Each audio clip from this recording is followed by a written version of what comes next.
Bonjour. Nous avons le plaisir d'accueillir Xavier Aquin, Noélie Plélan, Kaina Safa, Benoît Blanchard. Merci à vous d'être présents pour nous expliquer vos actions et votre programme. Nous allons passer une petite heure ensemble. Pour débuter, je vous propose de vous présenter, vous, candidat de la liste Hermont-Aubonne, gardons le lien. Bonjour, je suis Xavier Aquin, maire d'Hermont, conseiller départemental sortant.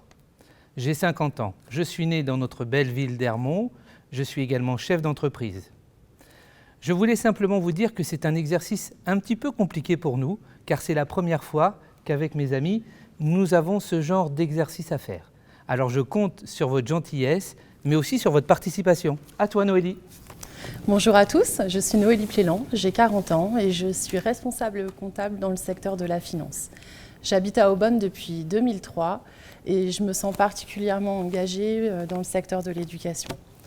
Je souhaite poursuivre la dynamique de la majorité départementale mise en place ces dernières années et je suis ravie de faire cette élection aux côtés de Xavier Aquin, Kaina Safa et Benoît Blanchard. Merci Noélie. Donc je m'appelle Benoît Blanchard, j'ai 60 ans depuis peu et professionnellement je suis directeur d'un laboratoire de recherche en aérodynamique à Paris. C'est une petite société mais très prestigieuse parce que la soufflerie que je dirige a été conçue, construite et utilisée par Gustave Eiffel et j'ai la chance de travailler dans un monument historique. Je suis arrivé en 1988 à Hermont, alors jeune marié. Nos 2 enfants sont nés à Hermont, notre petite fille aussi.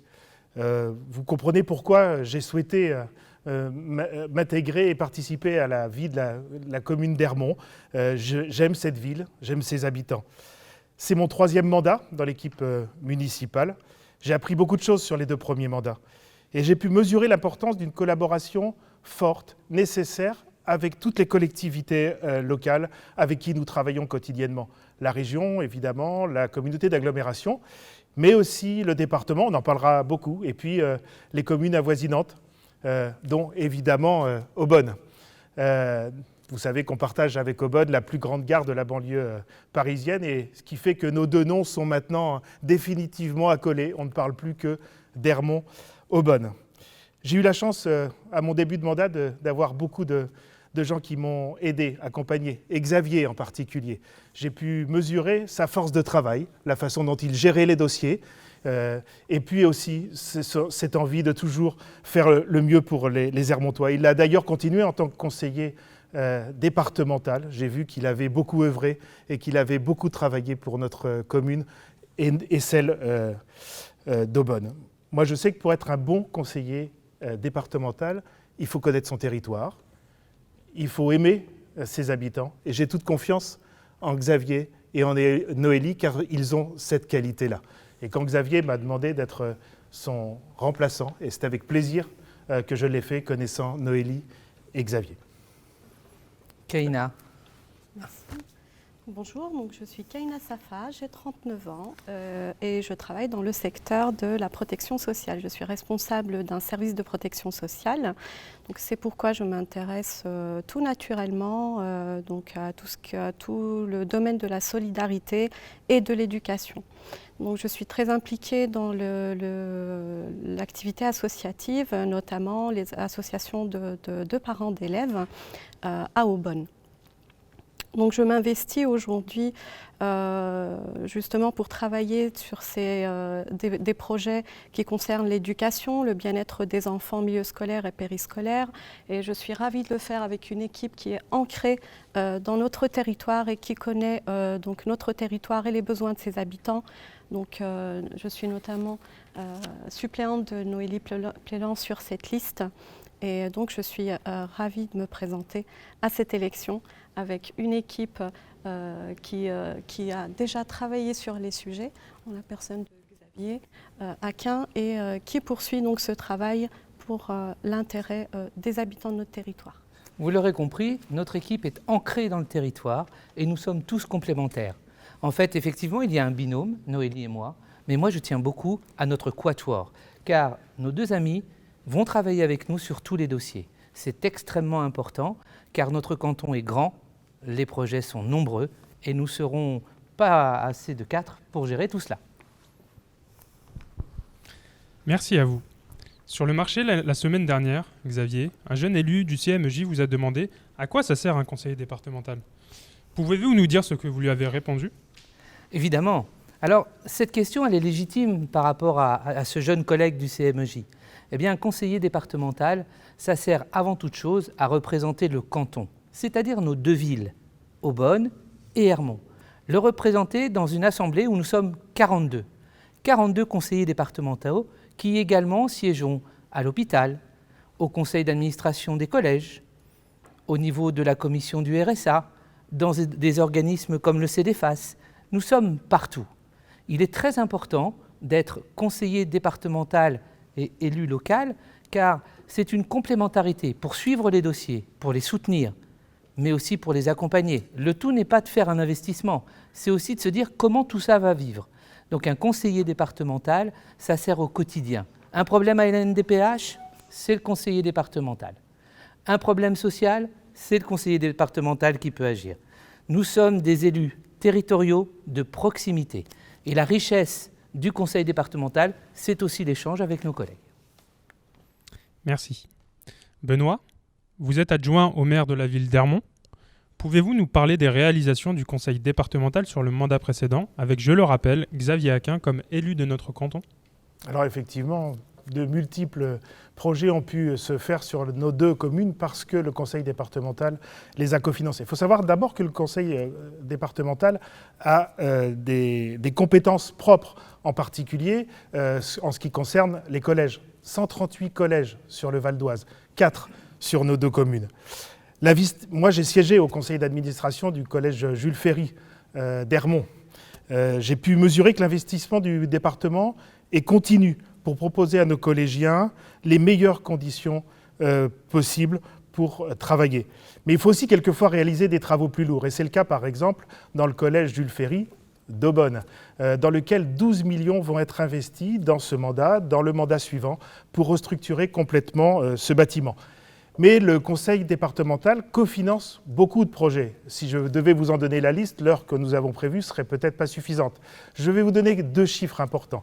1,2 million d'euros ont été cofinancés par le conseil départemental dans nos écoles. 1,3 million d'euros l'ont été dans les équipements sportifs, les gymnases Paul Bert, l'autre Georges Hébert, voilà, Gaston Rebuffat à Ermont, et puis on a des travaux en ce moment sur le stade Auguste Renoir où on refait le terrain d'honneur et puis la piste d'athlétisme. On pourrait aussi parler d'autres projets qui ont été cofinancés, le conservatoire, la ferme pédagogique chez nous, ou aussi le rond-point qui est à côté de l'église Notre-Dame à Aubonne. Sans nos 2 représentants d'Ermont et d'Aubonne, impliqués, comme on a dit, dans la vie de notre canton, mais présents aussi dans toutes les instances départementales, il aurait été difficile de financer tous ces projets. Et donc nos 2 communes auraient dû faire le choix dans leurs investissements. Pour terminer, je me suis amusé à regarder les promesses de certains de nos candidats. Il y en a qui vous promettent des gymnases, il y en a qui vous promettent des city-stades, démontrant en réalité leur méconnaissance des compétences des différentes collectivités et aussi des mécanismes de cofinancement. Merci. Noélie, vous êtes très sensible aux enjeux sociaux. Pouvez-vous nous dire ce qu'a fait le département et les conseillers départementaux pendant la crise sanitaire que nous vivons malheureusement depuis plus d'1 an maintenant ? Le département et les conseillers départementaux ont été très prompts à réagir. Ils ont investi 53 millions d'euros dans le Val d'Oise pour justement pour venir en aide aux Val-d'Oisiens, excusez-moi. Mais ils ont aussi distribué 1,8 million de masques dans les EHPAD et pour les personnels de santé. Je crois, Xavier, que tu t'en souviens bien parce que pour le coup, oui, tu en as distribué beaucoup. Nous sommes allés distribuer dans les EHPAD, dans les lieux, dans les foyers, dans tout ce qui est de la compétence du département, des masques, alors qu'on cherchait la distribution des masques de l'État. On ne les a jamais vus et on les attend encore. Nous avons aussi le CDFAS qui a été mis à disposition du personnel soignant. Pour le coup, je l'ai vécu puisque moi, je vis près du CDFAS. 500 tablettes ont été distribuées aux collégiens pour maintenir l'éducation à distance et l'apprentissage. Et puis, le département a aussi mis à disposition des navettes gratuites pour transporter les personnes les plus fragiles et avoir accès à la vaccination. Et depuis quelques jours, je suis fière de vous annoncer que nos pompiers ont fêté leur 50 millième vaccin. Donc je voudrais les féliciter et puis bravo à eux. Tu as complètement raison, Noélie. Ils se sont mobilisés Oui. très vite, très fort dans cette crise. Kaina, vous travaillez dans le secteur de la protection sociale. Pouvez-vous nous parler du bilan social du département sur le mandat précédent?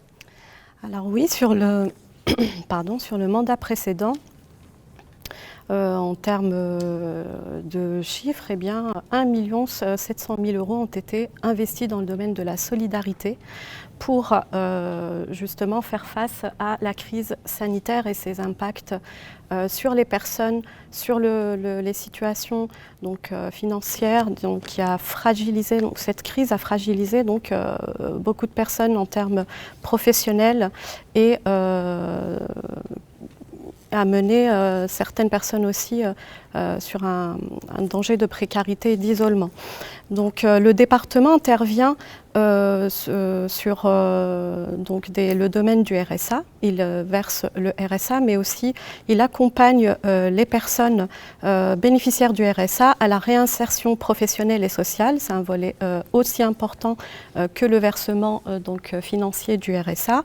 Il y a aussi un gros travail qui a été fait sur la simplification des démarches au niveau de la MDPH pour rendre accessibles nos institutions à l'usager.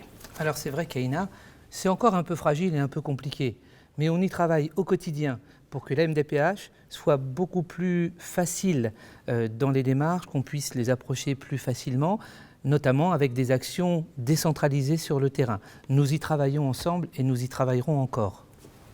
Donc tout ceci pour accompagner les personnes en difficulté ou en situation de handicap et les accompagner dans leur parcours de vie. Merci Kaina.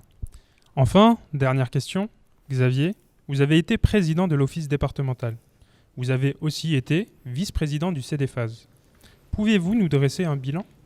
Alors, dans mon action au niveau de l'office départemental, j'ai commencé par avoir pour mission de regrouper l'Aupivois et Val d'Oise Habitat, qui étaient 2 offices départementaux pour n'en faire qu'un seul pour le Val d'Oise. Nous avons fait un gros travail, nous avons réussi à lancer cette fusion, mais surtout à sortir tout un tas de dossiers des placards. J'ai été le président qui a lancé la réhabilitation totale de la résidence des Durter à Aubonne, 14 millions d'euros. Les gens l'attendaient depuis des années. Aujourd'hui, ils en voient la fin. C'est extrêmement important pour leur quotidien. J'ai également travaillé à accélérer les mutations, de pouvoir changer de logement, avoir un parcours résidentiel.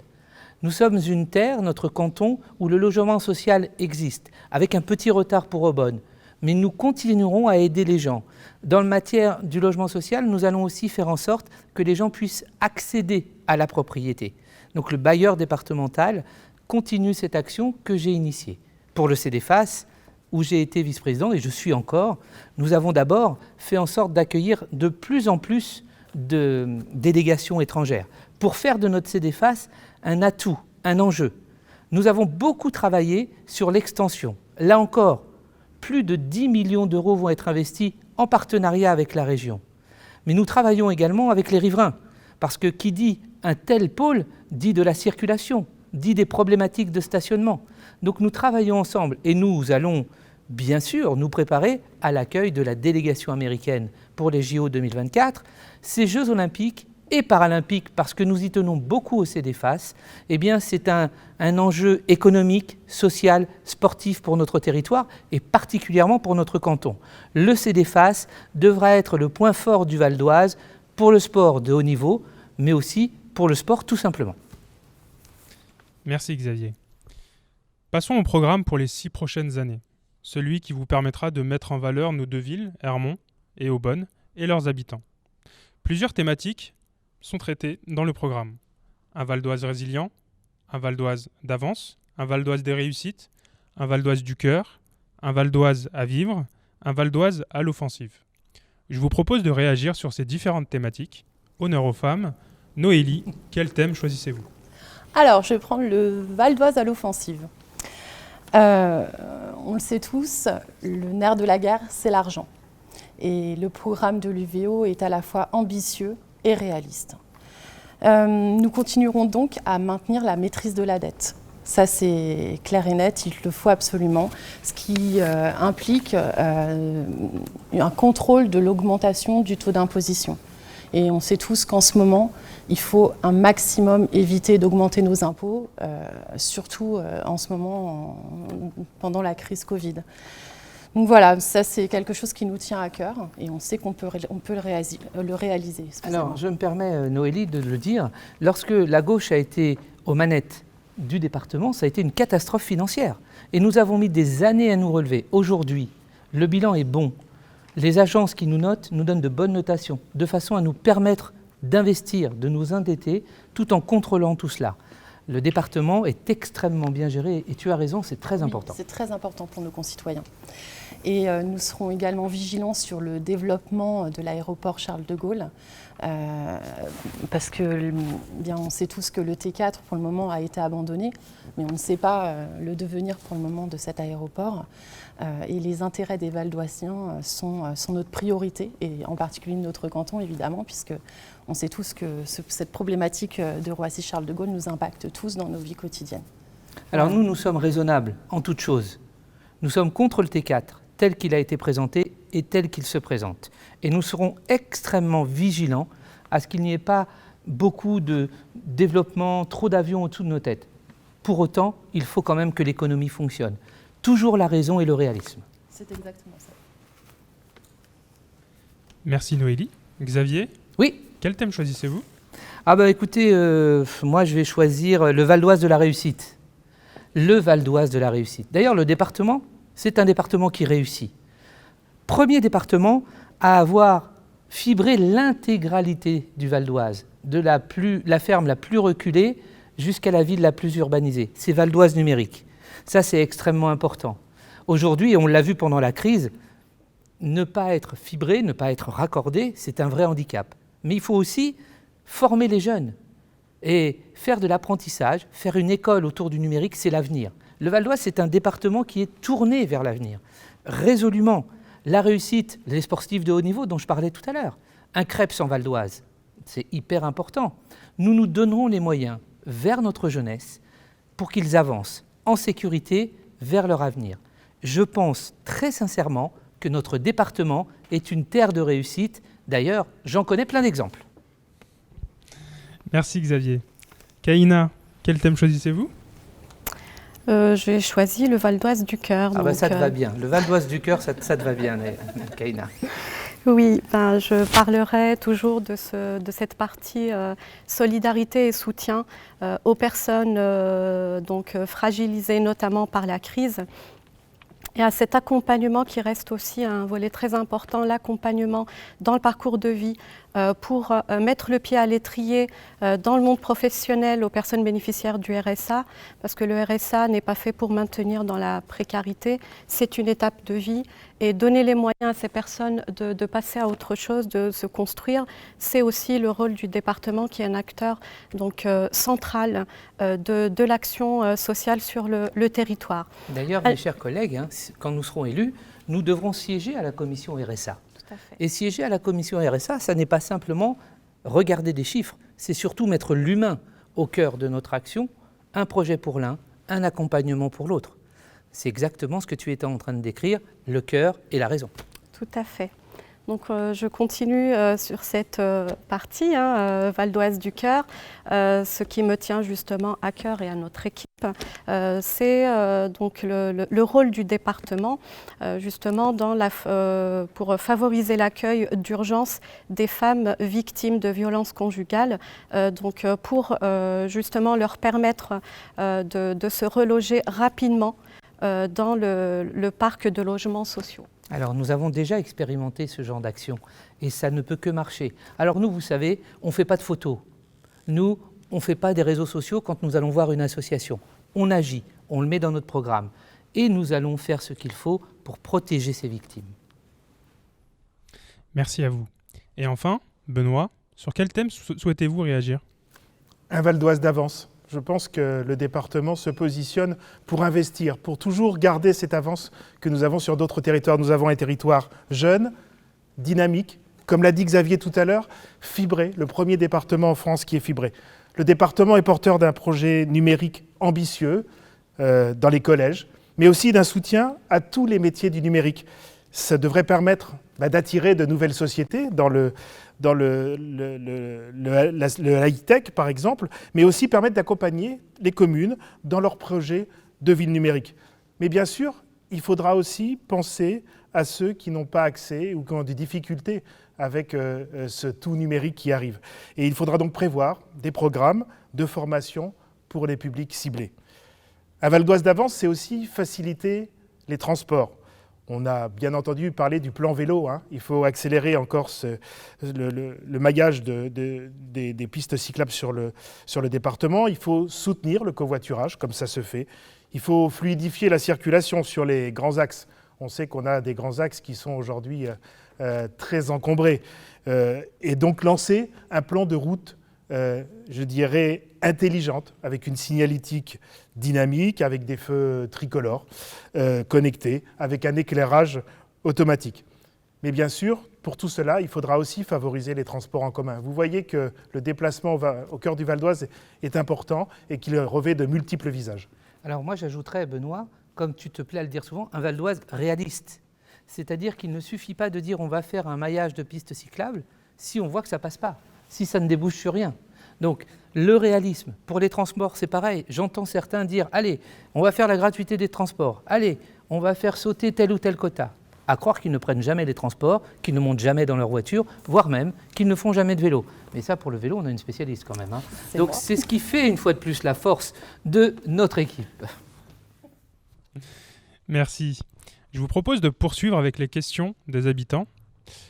Les Hermontois et les Haut-Bonnais ont l'opportunité de vous poser des questions par SMS ou par mail. J'en ai sélectionné quelques-unes. Des pas trop difficiles, j'espère. D'accord. Bon, allez, on va se rompre à l'exercice. C'est parti. Bien. Xavier. Ah, ça commence par moi. D'accord. Voilà. Allez. Cumuler les fonctions de maire et de conseiller départemental, est-ce un atout ? C'est plus qu'un atout. C'est plus qu'un atout. Quand on est maire, eh bien, on connaît les dossiers vraiment de fond. On peut les porter au département. Et quand on a eu la chance de déjà siéger au département, eh bien, on peut voir quels sont les bons montages juridiques, bons montages financiers, dans quel guide des aides pouvoir aller. Et comme nous ne sommes pas des élus sectaires, même si la ville d'Aubonne n'est pas tenue par notre majorité, nous serons à leur côté pour les accompagner sur tous les projets. Être maire est quelque chose de très formateur. Et ça ne s'oppose pas, c'est un complément. Autre question. Vous avez coupé des arbres pour les travaux du collège Jules Ferry d'Aubonne. Oh là là, oh là là, oh là là. Était-ce vraiment utile, Benoît ? C'est une très bonne question. Cette question sur les arbres coupés a ému beaucoup d'Aubonnais, et à juste titre. D'abord, je pense que le patrimoine arboré, c'est notre bien commun et doit être autant que possible protégé. Mais c'est un patrimoine vivant, alors il doit être aussi géré. Un arbre malade doit être coupé ou soigné quand cela est possible. Il faut aussi réfléchir à la mutation que nous demandons à notre végétation parce que notre climat est en train de changer. Et puis, il y a des projets sur lesquels la coupe des arbres s'est révélée nécessaire. C'était pas fait de gaieté de cœur, mais dans le chantier du collège Jules Ferry, il a fallu abattre des arbres pour ce chantier. Alors, on peut regarder le bilan carbone, se dire qu'on a aussi dans ce chantier permis de consommer moins d'énergie parce qu'on va avoir des bâtiments qui seront moins gourmands en énergie et en chauffage.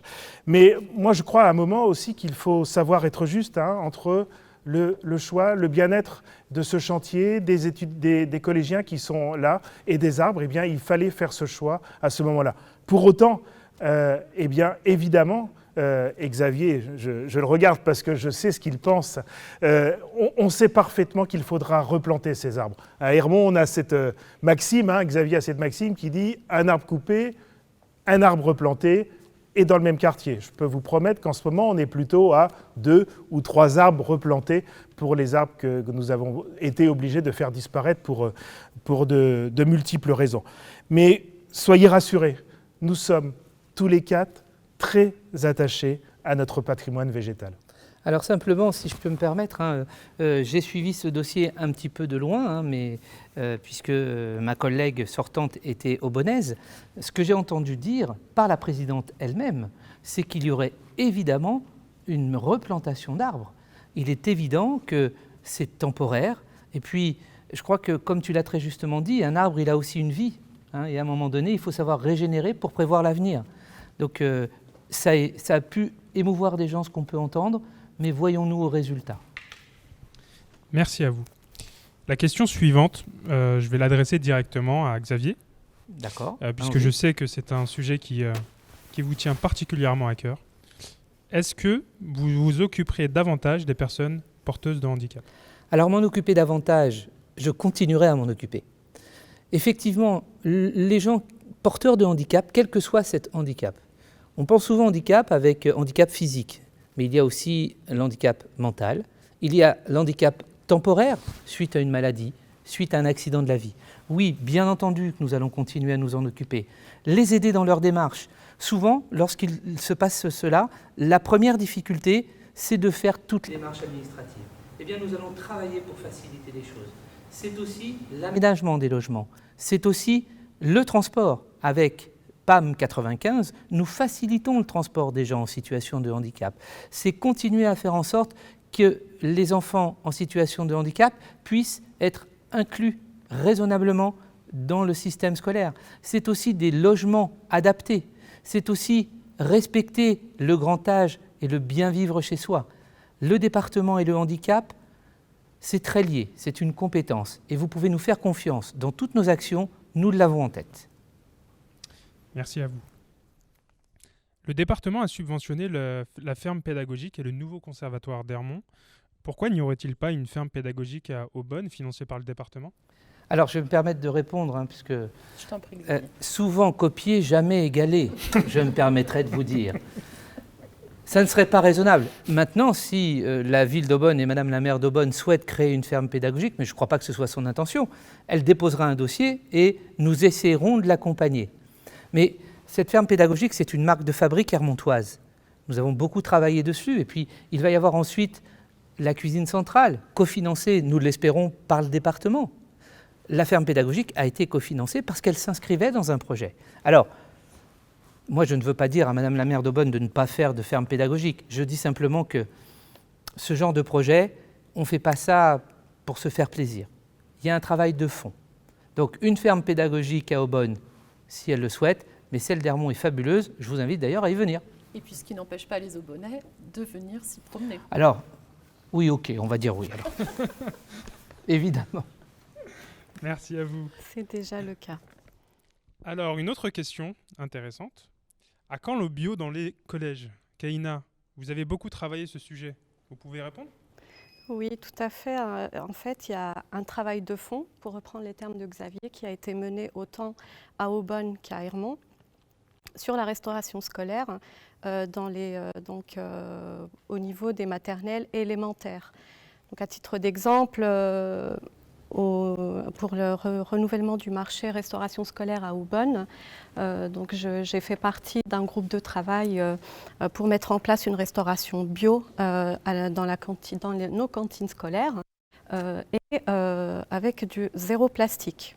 Donc on a éliminé le plastique. Donc, c'est-à-dire qu'il n'y a plus de plastique du tout. Il n'y a plus de plastique, tout est en inox. Donc, dans la chaîne de fabrication, de transport et dans le service. Donc, il y a zéro plastique aujourd'hui dans les cantines scolaires d'Aubonne. Donc, en fait, la démarche, il y a déjà un travail en cours pour mener le même travail au niveau des collèges et on compte poursuivre ce travail pour mettre en place une alimentation saine, bio, qui se fournit donc en circuit court autour des collèges. Alors tu sais, c'est déjà lancé. On a commencé ce travail, mais on va continuer pour que nos 4 collèges soient fournis bio, circuit court, et que nos jeunes gens mangent bien pour bien travailler à l'école. Et si en plus on a du sans plastique, alors là, on est Parfait. au top. Parfait. Kaina, on te fait confiance. Merci Kaina. La question suivante, je pense qu'elle intéressera Noélie lorsqu'elle emprunte son vélo. C'est vrai. Le rond-point de la nouvelle église d'Aubonne a été rénové et pourtant les pistes cyclables ne sont pas sécurisées. Prévoyez-vous de les modifier ? Alors, comme le disait Xavier et comme il le dit souvent, le département travaille en lien très étroit avec la commune. Si Madame la maire d'Aubonne décide de nous demander des fonds pour cofinancer une piste cyclable sécurisée, évidemment que j'appuierai cette demande avec force et conviction, parce que je pense que c'est une bonne chose pour le coup. Et ça rentre dans le cadre du plan vélo, Paris, etc., etc. Donc, je pense qu'il faut l'encourager. Si ça ne cadre pas avec les besoins de la municipalité actuelle, ce sera dommage, mais ma chère Noélie, nous irons voir Madame la maire d'Aubonne en lui faisant des propositions, Exactement. en lui proposant de créer, pour arriver sur ce rond-point, des pistes sécurisées, et même, allez, rêvons, pour aller jusqu'à la gare d'Ermont-Aubonne. Ça, c'est très important. Nous serons force de proposition. Exactement. Et nous pourrons tourner autour du rond-point en toute sécurité. Y compris en trottinette. Y compris en trottinette. D'accord. Très bien, merci Noélie. Une autre question qui, avec la crise, je pense, mérite attention. Je touche le RSA. Est-ce que vous pouvez m'aider davantage ? Kaina ? C'est une question pour moi, oui. Alors, solidarité. C'est une grande spécialité RSA. Maintenant, Écoute, on sent que tu... C'est-à-dire que j'ai eu des dossiers RSA à traiter avec le conseil départemental pour statuer. Donc voilà, c'est un petit peu mon domaine aussi professionnellement. Donc ça tombe bien. Oui, donc le RSA, c'est un rempart contre la pauvreté, la précarité. Mais encore une fois, ce n'est pas fait pour maintenir les personnes qui ont des accidents de la vie dans cette situation. Donc c'est vrai que la crise, elle induit des situations difficiles. Donc en prévision d'une augmentation de la demande de RSA, du nombre de bénéficiaires, nous augmentons donc l'investissement sur ce budget de 20 millions d'euros sur la période à venir. Il y a aussi la partie accompagnement qui est très importante. Donc, pour accompagner les bénéficiaires de RSA à la réinsertion professionnelle et sociale, un budget aussi qui est en augmentation d'1 400 000 € sera investi dans ce domaine. Donc, Alors c'est vrai que ces chiffres font tourner la tête, mais ce sont des chiffres concrets, réels. Mais c'est aussi dans l'accompagnement du RSA, regarder quelles sont les aides auxquelles les gens ont droit et qu'ils n'appellent pas forcément. C'est vraiment pas uniquement le RSA, et on en a souvent discuté, Kaina, en se disant il faut prendre la problématique dans toute sa globalité et surtout donner une lumière, un espoir aux gens qui touchent le RSA. Merci Kaina. Autre question, les associations peuvent-elles demander des subventions à leur ville et au département ? Benoît ? Oui. Les associations, elles nous connaissent bien sur le territoire communal d'Ermont et d'Aubonne et elles savent nous trouver pour pouvoir les accompagner dans leurs projets. Mais le département, on le sait moins, donne beaucoup d'argent aux associations. 4,5 millions d'euros sur la précédente mandature. C'est une somme considérable. Le dynamisme de nos associations, c'est aussi le dynamisme de nos villes. Et nous savons parfaitement que nous devons les aider, peut-être encore plus aujourd'hui à la sortie du Covid. C'est pourquoi, dans notre programme, nous envisageons de doubler cette somme sur la prochaine mandature. 9 millions d'euros donnés aux associations. Parallèlement, nous leur proposerons de créer un guide des aides en équipement et en services. Et puis aussi une plateforme participative de financement pour tous les projets associatifs. Merci Benoît. Pour finir, une dernière question qui vous a été posée. Quelle différence entre votre programme, et celui des 5 autres listes ? Alors, c'est moi qui ai un peu plus d'expérience, je vais me permettre de vous en parler. La première chose, c'est le réalisme. Le réalisme, l'ancrage, les pieds sur terre, le respect des compétences. Un city-stade, non, c'est pas nous. Un projet qui dépend d'une ville, non, c'est pas nous. Nous, notre programme, il est clairement tourné vers nos concitoyens pour répondre à leurs problématiques du quotidien. Mais cette différence, c'est aussi que nous sommes du territoire. Nous connaissons le territoire, nous connaissons les associations, nous connaissons les parents d'élèves, les collégiens, les gens qui font du vélo, de la trottinette, les associations. Nous sommes issus de là. Et puis surtout, nous ne faisons pas cette campagne et nous n'allons pas à cette élection à des fins politiciennes. Ça ne nous intéresse pas. Que tel ou tel parti soit représenté, on est là pour voir, non. Nous, on est là pour nos concitoyens, dans le réalisme, dans le concret, avec des projets qui seront menés à bien. Merci. Pour finir, je vous propose... Déjà, On y est presque. c'est bien, passe vite. Hein. Pour finir, je vous propose de terminer sur une touche un peu moins sérieuse. Quoique. Je vous propose un petit jeu, si vous l'acceptez. On n'a pas le choix, je crois, hein. On va s'y prêter. Place aux questions. Allez, Selon vous, un Val d'Oise pour les collégiens ou un Val d'Oise pour les seniors? Qui répond? Allez, moi je me lance. C'est un Val d'Oise pour tous, bien évidemment. Nous, on est là pour accompagner tout le monde. Donc, dans le programme de l'UVO, il y a un plan départemental spécial jeunes qui permettra de... Oui, ça c'est le programme de l'UVO, vous voyez. C'est pas du vent, c'est du ça, c'est pas concret, du vent. c'est rempli. Il y a une vraie feuille de route. Hein. Pardon, Noélie. Je t'en prie, Xavier. Donc, on aimerait mettre en place un plan départemental spécial jeunes pour 1,4 million d'euros pour accompagner les jeunes avec des bourses pour les étudiants, avec des aides alimentaires, des accompagnements pour l'achat de matériel informatique, mais aussi un Val d'Oise pour les seniors, évidemment, avec la création de nombreuses places dans les EHPAD et soutenir aussi les aidants familiaux pour accompagner le maintien à domicile pour les personnes les plus fragiles. Voilà, donc un Val d'Oise pour tous. Puis on n'oppose pas les familles. On n'oppose pas les On n'oppose pas les familles. On travaille tous dans le même sens. Du petit de la crèche, PMI, département, jusqu'à l'EHPAD, encore le département. Merci. Un Val d'Oise olympique et paralympique ou un Val d'Oise pour le sport de masse? Voilà une drôle de question. Pardon, je me permets de répondre. Je t'en prie, Xavier. On n'oppose jamais les choses. Le sport de masse est quelque chose d'extrêmement important, notamment dans la prévention santé, dans le bien-être de tous. Et puis une grande fierté d'avoir un Val d'Oise olympique, paralympique. La complémentarité. Nous, contrairement à d'autres, on n'oppose pas les gens, on n'oppose pas les genres.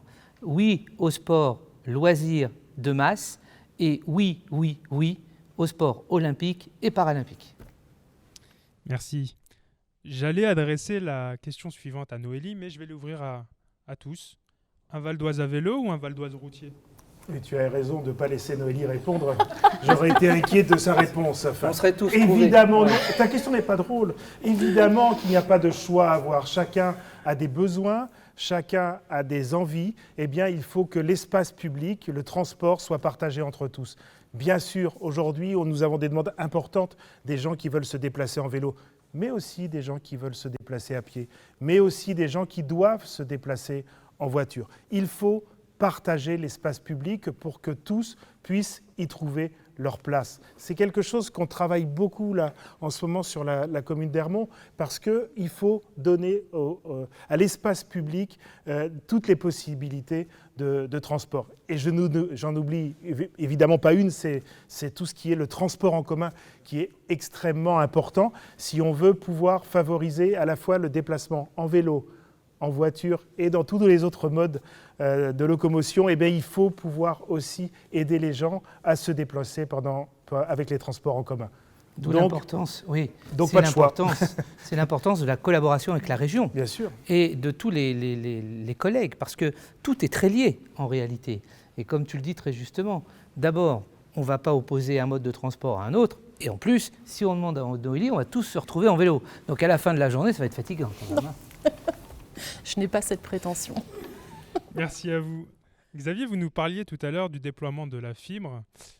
Kaina, selon vous, un Val d'Oise numérique ou un Val d'Oise traditionnel?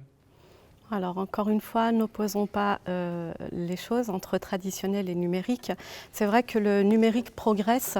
Nos administrations, donc les démarches administratives sont de plus en plus numérisées. Les études aussi, comme tout le monde le sait, la crise sanitaire nous a précipité un petit peu dans l'usage du numérique avec les études à distance, donc via le numérique, les loisirs aussi. Et puis voilà, il faut accompagner tout ça, ce déploiement du numérique, et le département met les moyens pour justement accompagner le numérique, son déploiement dans les écoles. À titre d'exemple, donc l'investissement pour 3 800 000 euros d'achat de tablettes numériques donc, distribuées aux collégiens d'ici la rentrée 2021. Donc accompagner aussi les communes, c'est important dans le projet des villes numériques. Et puis gardons aussi en tête que le traditionnel existe aussi. Moi j'aime bien feuilleter un livre, du papier aussi. Donc dans le respect de tous, en accompagnant donc, et les jeunes et les seniors à monter en charge sur le numérique, on garde aussi cette partie voilà, donc, du papier qui reste toujours nécessaire et agréable, surtout sur la partie donc, culture, lecture. Alors ça, c'est à l'image de notre département. Notre département est très rural, mais aussi très urbanisé. Et on n'oppose pas les genres ni les gens. Donc effectivement, moi je pense que numérique et traditionnel, ça peut vivre ensemble, sans problème. Merci à vous. Une dernière question qui touche à l'intelligence collective. Selon vous, un Val d'Oise solidaire ou un Val d'Oise collaboratif? C'est pas incompatible. L'un ne va pas sans l'autre. L'un ne va pas sans l'autre. Le Val d'Oise et la majorité départementale actuelle est génétiquement solidaire. La solidarité est d'abord une de nos premières compétences et c'est surtout en nous, au quotidien. Mais ce qui ne nous empêche pas d'avoir un Val d'Oise collaboratif, où les gens s'investissent, montent des projets. Collaborer, c'est quoi? C'est réfléchir ensemble, additionner nos savoirs pour avancer. Sur tout un tas de projets, il nous faut nous tourner par exemple vers les usagers ou vers des riverains. Ça, c'est collaboratif. Et puis la solidarité, je le répète, c'est l'ADN des élus de la majorité du Val d'Oise. Eh bien, merci de vous être prêté au jeu. Ça a Xavier été, Aquin. Ça a été, je crois. Oui, je voilà. pense. Merci. Merci. Xavier Aquin et Noélie Plélan, je vous laisse le mot de la fin. Je t'en prie. Je me lance. Allez, Noélie. Alors, on sait tous que voter, c'est choisir. Et le 20 et le 27 juin, il va falloir que vous choisissiez des élus proches de vous. C'est important. On vit dans nos communes, on y mange, on va au restaurant, on peut aussi participer avec les commerçants. Donc, il est important que vous choisissiez bien. Donc, je vous invite à choisir la liste Plélan-Aquin. Voilà, ça aurait presque pu être la conclusion. Alors moi, en quelques mots, je voulais vous dire que, voilà, vous voyez cette équipe. Cette équipe, ces 4 personnes, sont 4 personnes qui seront toujours à votre disposition, à votre proximité. Et ce trèfle, c'est la chance que nous voulons donner à notre canton, tous les 4, avec tout un tas de gens qui nous accompagnent, et ça, c'est très important. Aller voter, comme l'a dit très justement Noélie, c'est un acte citoyen, mais c'est aussi un acte pour se projeter dans l'avenir. Nous croyons en l'avenir. Je ne résisterai pas à vous dire 2-3 choses sur les gens qui se présentent contre nous. Les uns ne savent même pas comment est fabriqué notre canton. Les autres connaissent tellement bien nos quartiers qu'ils ont eu en tête de demander une caution de 50 € pour rentrer dans un stade. Les autres font de la politique nationale en disant « halte à ceci, on est contre cela ». Et puis, il y a ceux qui essayent d'exister, qui se présentent à toutes les élections en voulant tel ou tel dogme. Nous, on n'est pas du tout là-dedans et on ne le sera jamais. Nous faisons une campagne respectable, courtoise. Nous défendons des idées, nous défendons des projets. Notre seul et unique intérêt, ce sont les gens de notre canton. Nous sommes ancrés définitivement dans notre territoire pour nos concitoyens. Faites-nous confiance, nous continuerons à nous battre pour vous au quotidien pour que le canton d'Ermont, composé des villes d'Ermont et d'Aubonne, soit toujours défendu au mieux dans le Val d'Oise. Merci à tous. Merci pour cette heure passée ensemble. Retrouvez ce visio meeting sur YouTube. Je vous invite également à visionner le TikTok de Clément, que vous retrouverez également sur Facebook, ainsi que le fait de suivre Xavier Aquin et Noélie Plélan sur la page Facebook Hermont, Aubonne. Gardons le lien. Merci à toutes et à tous. Vous pourrez continuer à nous poser des questions parce qu'on n'a pas pu prendre toutes les questions. On vous répondra, c'est promis, alors peut-être pas en direct, mais par mail ou par message, vous pouvez compter sur notre engagement. J'ai oublié quelque chose de très important. Nous pouvons compter fortement sur le soutien de Yannick Boedek, président de l'agglomération, sur le soutien de Marie-Christine Cavecchi, la présidente de notre département, et Valérie Pécresse, la présidente de la région. Alors ce ne sont pas des soutiens juste pour nous faire plaisir, c'est surtout pour être dans le concret, dans l'avenir, et pouvoir monter ensemble de très beaux projets. À très bientôt. Merci, chers amis, de vous être prêtés à ce jeu. Bonne soirée. Merci à tous. Merci. Bonne soirée. Bonne soirée.